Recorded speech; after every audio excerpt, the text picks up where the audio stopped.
Paano nga ba mag-borderless print sa Epson L3250? Sa Google, search nyo lang yung L3A2 driver. Then, click nyo itong nasa unahan.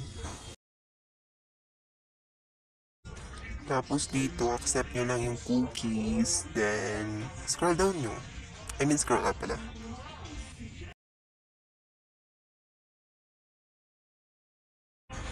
Tapos dito, makikita nyo yung drivers yan. Pindutin nyo yan. Then, yung pangatlo, yan yung pipindutin nyo.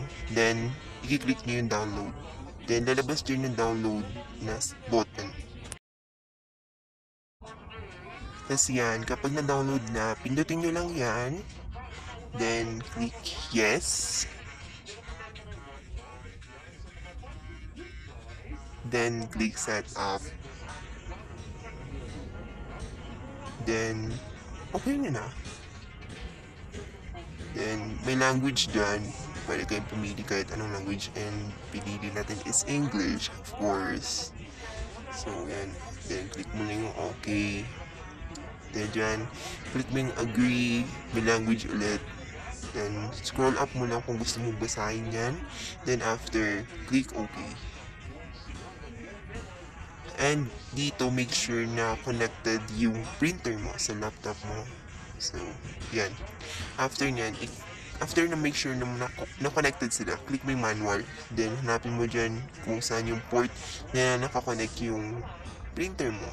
Then, yung printer ko is Epson L3250. Then, yun yung pipindutin ko. Then, i-click mo yung OK after nun.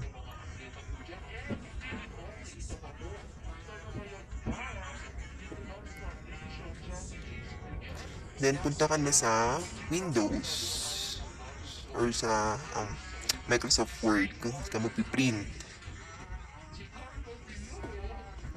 Yan, hanap ka lang ng pictures na gusto mong i-borderless print. So, yan, ito kung na example yan.